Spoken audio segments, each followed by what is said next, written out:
Bonjour à tous, je suis très content de vous retrouver à l'atelier maître-autage de la Corderie Royale de Rochefort pour vous présenter ce tuto de gainage de manche de couteau. Il était naturel pour moi de vous présenter cela ici, car c'est ici que je l'ai appris, avec l'accompagnement de Loïc. Donc j'ai pu réaliser dans un premier temps un premier couteau conduit avec lui, un second après sur le même modèle, et surtout celui-ci que vous allez pouvoir réaliser, c'est celui qui a conduit le tuto. Rappelons qu'à l'époque, c'était pas quelque chose d'esthétique recherché forcément par les marins, c'était quelque chose de pratique de gainer son manche de couteau, puisque le manche étant en bois, il pouvait éclater, et donc pour avoir la continuité de ce manche de couteau, le mieux c'était de le gainer et de le recouvrir de cordage. Aujourd'hui, ça sera quelque chose de beaucoup plus esthétique, qui vous permettra d'avoir une meilleure prise en main, surtout avec de l'alignaton comme celle-ci. Il n'y a rien de vraiment très compliqué, vous allez voir quelques étapes, beaucoup de patience et quelques outils pour gagner du temps et de la technique. Allez, c'est parti! Afin de vous protéger d'éventuelles coupures, je vous propose de recouvrir la lame d'un scotch de peintre, scotch en papier qui sera facile à coller et à décoller. Il faudra recouvrir ça de 2, 3, voire 4 épaisseurs. Faites attention bien à la pointe du couteau aussi, de manière à ce que ça ne traverse pas. Et voilà, vous le recouvrez comme ça ou le recouvrant de façon sphérique. Voilà. Une fois que c'est bien plaqué, vous pouvez être certain que vous serez tranquille. Vous pourrez tenir le couteau par la lame. Et ça nous conduit à la préparation du manche, c'est-à-dire d'enlever l'épaisseur que l'on va rajouter ensuite par le cordage. Donc vous voyez là, j'enlève tout le gainage plastique et caoutchouc et je retaille même le bout, les deux extrémités du couteau, la base du manche et près de la garde. Donc on voit l'original et après traitement. Donc j'enlève facilement 3 mm puisque de chaque côté je vais avoir des croisements du cordage qui lui fait 1,7 mm. Donc quasiment 3, voire presque un peu plus. Donc, vous voyez, ça enlève quand même pas mal de votre manche, mais on va le rajouter par le cordage. On prépare ensuite le cordage. Donc là, comme je vous disais, j'ai utilisé la chute que j'avais à la maison, donc des longueurs de 2 mètres x 6, et c'est ce qu'on avait calculé au préalable avec Loïc pour le recouvrement de ce couteau. Donc il y en a toujours un peu trop, mais il vaut en avoir mieux trop que pas assez. Ça permet de mieux serrer aussi et de parer à l'imprévu. Donc voici les 6 brins de 2 mètres prêts à être placés sur le manche. Donc ensuite on va partir du milieu du cordage et on va venir le placer sur le manche du couteau. Et pour que le cordage tienne sur le manche, on va venir le fixer à l'aide d'un nœud constricteur double. Donc avec du cordage, du fil provisoire, vous réalisez votre constricteur double.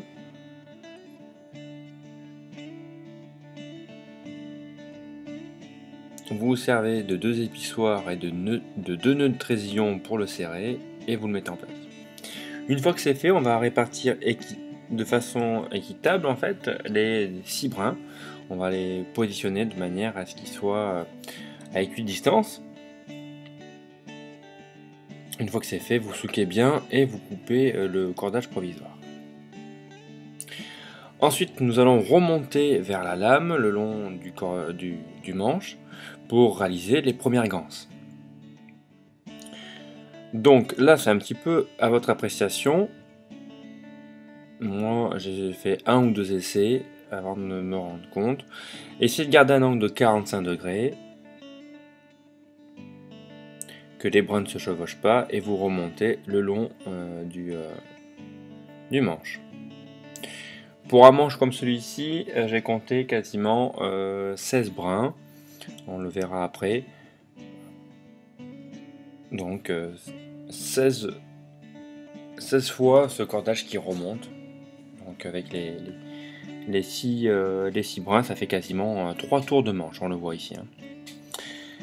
Donc une nouvelle fois, nous allons attacher les 6 brins avec un nœud constricteur double, c'est un amarrage qui va être provisoire. On va répartir pareil de façon à équidistance les 6 brins. Et là on peut se rendre compte qu'on va avoir 16 brins qui remontent, enfin 18 pardon, 18 brins qui remontent, puisque 3 tours du manche. On espace à équidistance les 6 brins, de manière à ce qu'ils puissent bien travailler. Et toujours pareil, avec un nœud de trésillon et 2 épissoirs, je serre, je souque mon nœud constricteur double pour que rien ne bouge. Et ensuite, on va commencer par réaliser une tête de mort, donc dans le sens horaire, donc la lame vers le haut. Donc là, rien de compliqué, vous savez tous faire une tête de mort. Il s'agit d'une tête de mort simple, vraiment ordinaire. Ça se compliquera un petit peu sur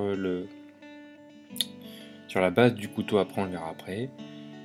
Et il faudra que je fasse un tuto pour expliquer la tête de mort qui sera à la base du manche du couteau. Donc une fois qu'on a fait notre tête de mort, on voit que on va commencer à faire des croisements, à faire d'autres ganses qui vont créer des croisements au niveau des premières ganses. Donc là on crée de nouvelles ganses, mais en faisant des chevauchements dessous-dessus. Si je suis dessous, je passe ensuite dessus. Si je suis dessus, je passe ensuite dessous. S'il y a besoin, n'hésitez pas à faire un croisement avant l'amarrage, de manière à avoir un croisement supplémentaire qui vienne bien se plaquer au niveau de la garde du couteau. Même si là on l'a partiellement enlevé, de manière à ce qu'il vienne bien se plaquer et que le gainage ne glisse pas. Et ensuite, vous voyez, on peut passer par-dessus le nœud provisoire, le nœud constricteur double, tout en alternant toujours dessous-dessus. Donc on travaille en faisant une ou deux passes par brin, et ensuite on travaille le suivant. On ne travaille pas encore avec un seul brin sur toute la longueur du manche. On alterne avec les 6 brins. Ça nous permettra de positionner au mieux nos croisements. Donc nous avons fait déjà les premières séries de passages, les 6, et ensuite on continuera jusqu'à la base du couteau, jusqu'à la base du manche du couteau. Nous allons donc procéder au début des croisements des 6 brins, donc les brins qui ont constitué la tête de mort vont redescendre. Donc vous pouvez déjà faire les croisements avant l'amarrage provisoire qu'on a fait ici, de manière à gagner quelques croisements supplémentaires s'il y avait besoin. Et ensuite, vous n'allez pas complètement descendre d'un coup, vous allez pouvoir soit le faire au fur et à mesure, donc ce que je vous invite à faire, donc brin par brin, 2-3 croisements au fur et à mesure. Et au fur et à mesure, vous allez réajuster les croisements, donc ça va faire des espèces de losanges ici, et puis on ajuste de manière à ce que les croisements soient alignés et cohérents les uns avec les autres. Donc c'est ce qui demandera un petit peu de temps, mais voilà, on croise au fur et à mesure. Une fois que vous êtes arrivé en bas, que vous avez fait tous les croisements, vérifiez que ça soit bien aligné. S'il y a besoin, réajustez-les. Voilà, comme là, vous voyez, on resserre. S'il y a besoin, on refait des croisements supplémentaires jusqu'à l'arrivée au bas du manche du couteau. Une fois arrivé en bas, on va refaire une tête de mort. Donc là, je prendrai le temps de faire un tuto, puisque cette tête de mort était compliquée à montrer avec des petits brins aussi fins, difficile à poser. Donc je ferai un tuto que je vous inviterai à suivre. Il s'agit d'une tête de mort en 3 brins incrustés dans une autre tête de mort. Ensuite, on va procéder au début du doublage du gainage. Donc avec les brins montants et descendants, on va essayer de repérer ceux qui restent parallèles, comme ici. Donc vous voyez, le brin remontant va venir de nouveau croiser dessus-dessous et ensuite doubler la tête de mort. Et ce sont les brins de la tête de mort qui vont doubler le gainage en redescendant vers la lame. Enfin, en remontant vers la lame.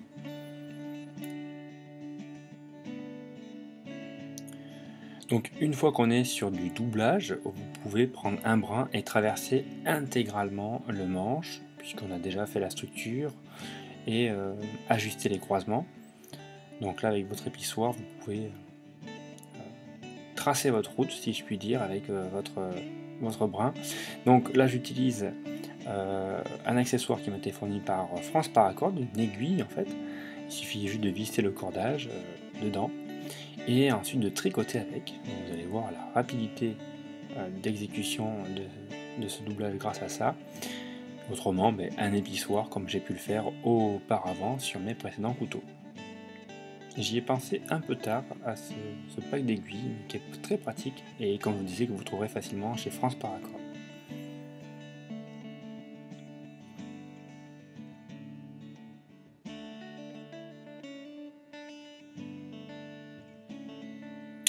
Donc vous voyez, vous traversez intégralement le manche avec un seul brin et vous continuez avec les 5 autres brins vers la descente.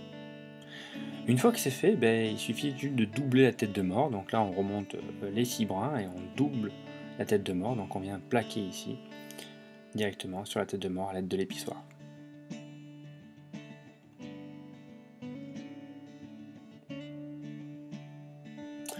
Une fois qu'on a doublé notre tête de mort et qu'on a commencé la redescente vers le triplage, on peut enlever l'amarrage provisoire qui était ici, de manière à ce qu'il ne gêne pas. Et vu que là l'ensemble du gainage se tient, plus besoin d'avoir ce maintien provisoire.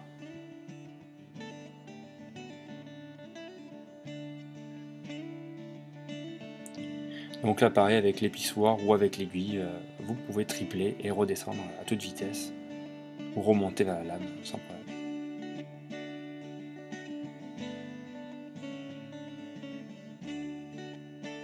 Donc on continue à remplir les espaces. Une fois qu'on est remonté vers la lame, on peut doubler la tête de mort qui est proche de la garde ici. Donc on vient bien plaquer par-dessus, on double, et ensuite on suit la tête de mort qui nous invite ensuite à redescendre vers le bas du manche du couteau. Donc là pareil, à l'aide de l'épissoir, on vient doubler, comme ça se présente, une tête de mort.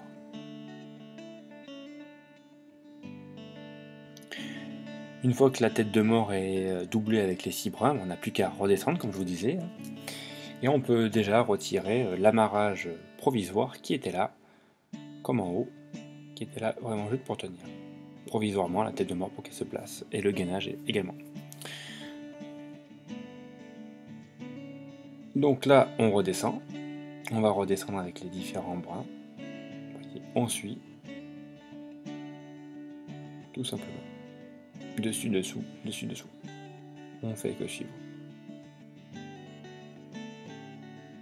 Donc là avec l'épissoir ou bien l'aiguille, très pratique.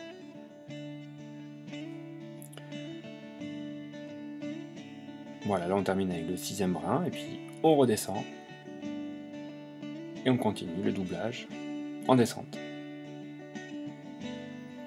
Donc n'hésitez pas à ajuster également les croisements et la tête de mort ici vers la garde. Donc en fonction de la taille de la garde que vous avez fait, il faudra l'ajuster pour qu'elle se positionne dessus et qu'elle tienne dessus. Donc j'hésite pas à remettre un petit coup d'ajustage sur les croisements si y a besoin. C'est le moment puisqu'après il n'y aura plus d'espace. Voici le centre de la tête de mort. On vient ajuster le centre de la tête de mort si possible dans l'axe du couteau. Et puis on se sert des accessoires qu'on veut pour le doublage et le triplage. Donc voilà, le triplage est terminé.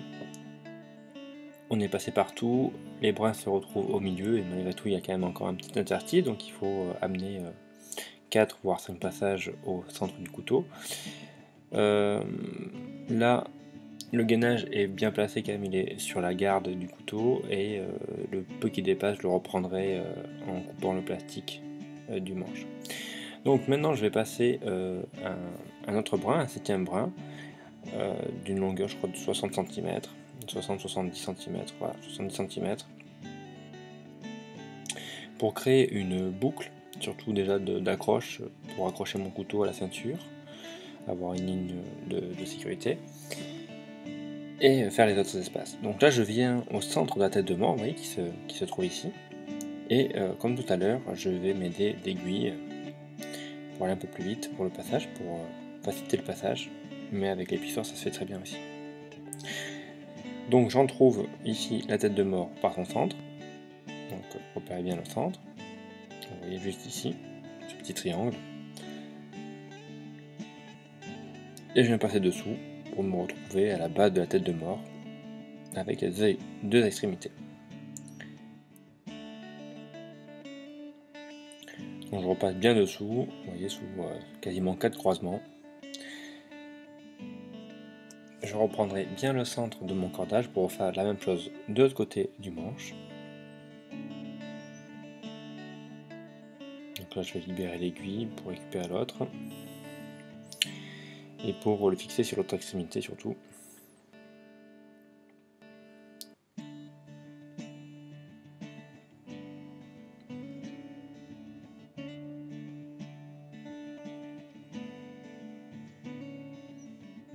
Donc là pareil, je repasse au centre de la tête de mort, je repasse mon fil en opposition à l'autre, et je me garde une petite boucle ici qui me servira à accrocher une ligne de vie pour mon couteau à la ceinture.